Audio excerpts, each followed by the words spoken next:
Pregnant women prioritizing their own health isn't an act of selfishness. They're simply trying to protect the baby growing inside of them. So it doesn't matter what others whisper behind their backs. Harassment and negative comments don't matter at all, because it's all about protecting that precious baby. Every day, both my baby and I face life with that conviction. A mother-in-law who endangers 2 innocent lives, I will never forgive her. I'm currently 9 months pregnant. My belly sticks out so much that it's hard to even see my feet. This is my first pregnancy, and next month I'll be giving birth. My emotions, probably due to hormone fluctuations, are like a roller coaster. But my husband has been my rock throughout, supporting me wholeheartedly. On his days off, he'd take over all household chores just to let me rest. Potassium is good for swelling. That's why I made a cucumber and chicken salad for you. He does so much for me and our baby. I'm incredibly grateful for him. However, there was one person who tried to get in our way. She's getting too spoiled, isn't she? The one casting a sharp gaze, specifically at me, was our live-in mother-in-law. Living with her was not our choice, but a result of her cunning plan. Just a few years ago, mother-in-law lived with father-in-law in a single-family home. After father-in-law passed away, she felt the house was too big and decided to move to public housing. Getting a place in public housing requires waiting for your turn, and it's highly competitive. But surprisingly, mother-in-law's turn came around quickly, and she joyfully shared the news with my husband. To help her pack, my husband and I spent every weekend at her house. But mother-in-law barely lifted a finger, just giving orders. I found myself not just making her lunch, but also preparing her dinner every day. Your stew is quite overcooked. You should study cooking more. Ignoring my efforts, mother-in-law constantly criticizes me.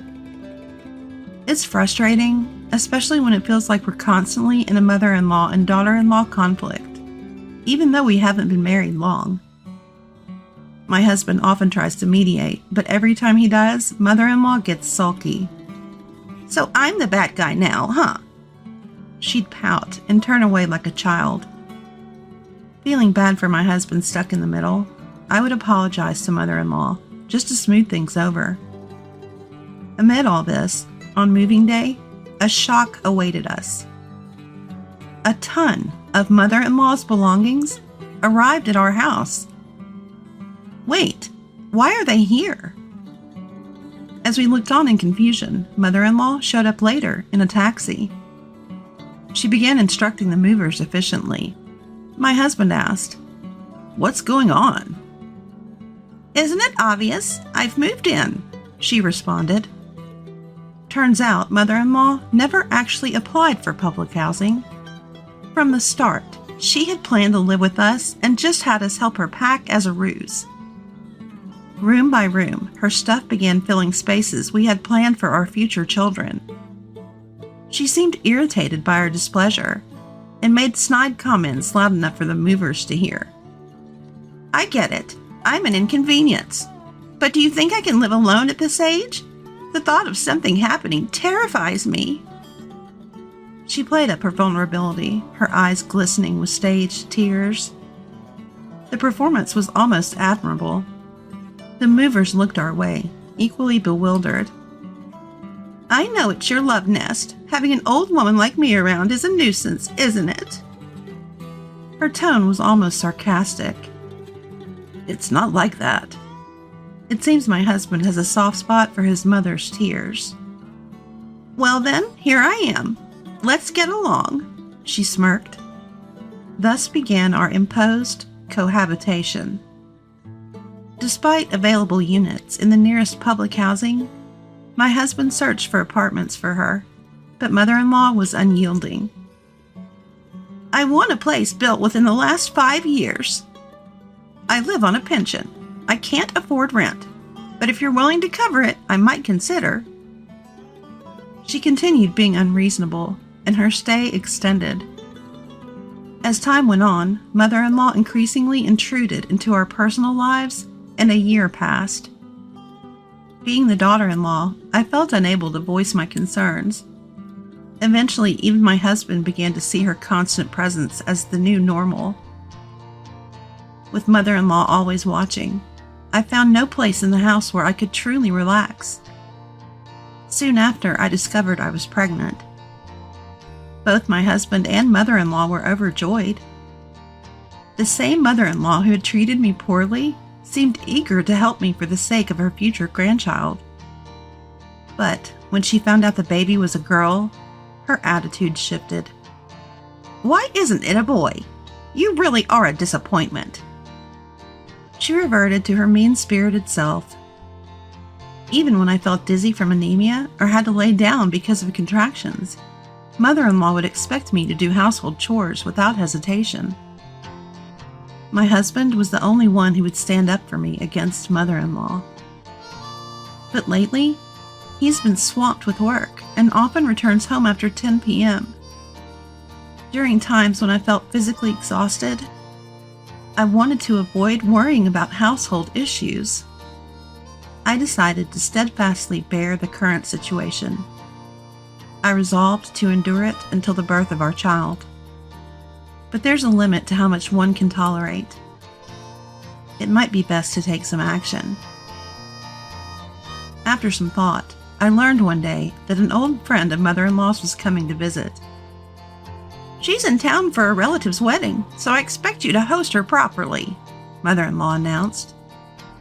It was the next day. While mother-in-law's abrupt plans weren't new to me, I wasn't fazed. We'd order pizza for the day, and my husband diligently cleaned the living area.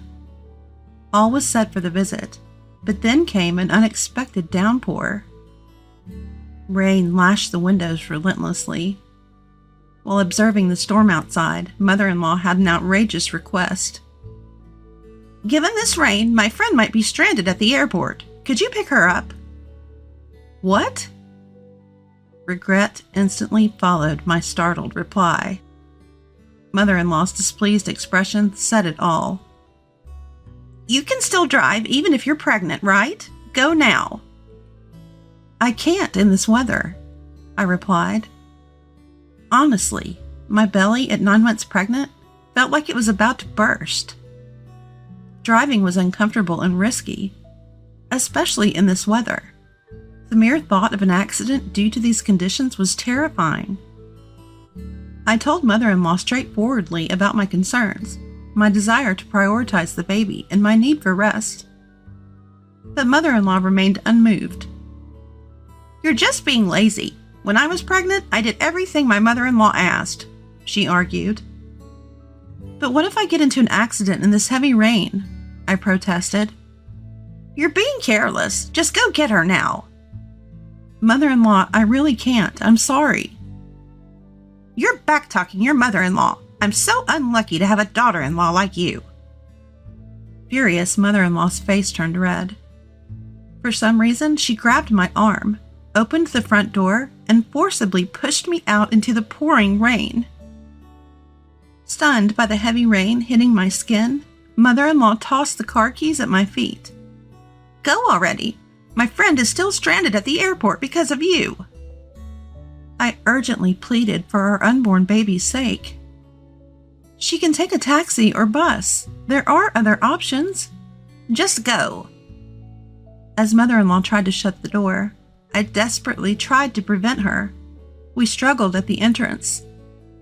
Drenched from the rain, which isn't good for a pregnant woman, mother-in-law stubbornly refused to let me back in. Then someone behind me reached for the door. "What's going on? Mom, let her in now." My husband had come home early. Apparently, due to the bad weather, there was no overtime, so he left work on time. He looked bewildered by the situation. Finally inside, he quickly dried me off with a towel. Seeing this, mother-in-law's mood worsened. "Why do you always take her side? I'm your mother. This is so cruel." "How can you be so heartless, making a pregnant woman stand out in this heavy rain? What happened?" Mother-in-law, who was earlier crying, suddenly shot back. "I didn't do anything wrong. I just asked you to pick up my friend by car." With exaggerated tears, the mother-in-law started crying, and my husband let out a heavy sigh. He probably realized there was no reasoning with her. My husband then asked me what had transpired. I recounted everything mother-in-law did and said to me. However, the previously tearful mother-in-law instantly rebutted with an angry look. "She's lying. She's trying to paint me as the bad guy and drive me out." She screamed hysterically, cutting me off before I could speak further. My husband tried his best to calm the frenzied mother-in-law, but the situation wasn't improving. In fact, it was deteriorating. "You've been brainwashed by her. You used to be such a kind, mother-loving boy." As mother-in-law began crying again, to our surprise, the doorbell rang. When we opened it, mother-in-law's friend was there. Apparently, she had taken a taxi from the airport and safely arrived. Sensing the palpable tension in the room, she inquired, "Did something happen?" Without missing a beat, mother-in-law started bad-mouthing me. "I'm sorry, I made you take a taxi. I wanted her to pick you up, but she refused because she's pregnant. Today's young daughter-in-laws are just too spoiled, aren't they?" Mother-in-law sought agreement from her friend, but her reaction was unexpected. "You tried to send a pregnant woman out in the storm? That's unbelievably cruel." Mother-in-law's forced smile faltered. Her friend didn't stop there, growing even more critical. "You've always been arrogant towards those weaker than you, and fawning over those above you. You haven't changed a bit. Actually, you've gotten worse." Mother-in-law started to panic as unexpected revelations from her past spilled out. "Also, I bet you only invited me here to show off your happy living situation with your son and daughter-in-law, right? It's so transparent." I didn't. I had my doubts about you living harmoniously with the daughter-in-law, but I didn't think you'd be this horrible to her." The friend's straightforward comments left mother-in-law unable to retort. I was genuinely surprised seeing her rendered speechless by both her son and her own friend. With the growing icy stares from everyone, mother-in-law was visibly flustered. Perhaps, in an attempt to deflect, she pointed at me and exclaimed, "If she had spoken to me more gently, I wouldn't have forced her to go out. But she's always defiant. No wonder I get angry." The truth is, I had only stood up to her this one time. Her incessant denial of wrongdoing only fueled my anger. The tipping point was when she jeopardized the safety of my unborn child. I decided to play my trump card. "I've recorded all the derogatory remarks and verbal abuse you've directed at me." I confidently displayed my mobile phone. Ever since we began living with mother-in-law, I had been recording her harassment as evidence. Even if mother-in-law and I didn't get along, she was still the only mother my husband had. I really didn't want to expose such an important person in my husband's life. But after everything she put me through, I couldn't remain silent. To start, I played our recent rain-soaked altercation at high volume. The color drained from my mother-in-law's face. Her friend, seemingly expecting such behavior, sighed in exasperation. My husband's face darkened quickly. "Mom, how could you do this to my wife?" His anger was palpable, his voice deeply stern. With the evidence laid bare, mother-in-law could only slump to the floor without any excuses. Her friend quickly got into the waiting taxi outside. I rushed to thank her. "Thank you so much." "Don't mention it. This has cleared up some long-standing grievances of mine. She's always been this way, but I'm relieved to see your husband turned out all right. Have a healthy baby, okay?" Back of the doorway stood a slumped mother-in-law and a towering, displeased husband. Would you prefer a care facility or an apartment to live alone? It seemed my husband had decided to end our living arrangement with mother-in-law, presenting her with two choices. I'm truly sorry. I'll make up for it for the rest of my life. Please don't abandon me. Despite mother-in-law's pleas, my husband's stance was unyielding. He told her to decide by the next day and then withdrew to our room. I didn't speak to mother-in-law and quickly began preparing dinner. Even when it was time for dinner, mother-in-law remained motionless in her spot. The friend who had come to our aid had attended our wedding. While at our table, she whispered, offering her support for any future troubles with mother-in-law. I remembered this gesture and had called her, seeking a witness to the torment.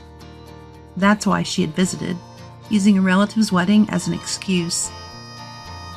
Mother-in-law initially resisted both the idea of living alone and moving into a care facility. But my husband made the final decision to place her in care. Thankfully, she had sufficient funds from father-in-law's inheritance and her savings. We became estranged from her.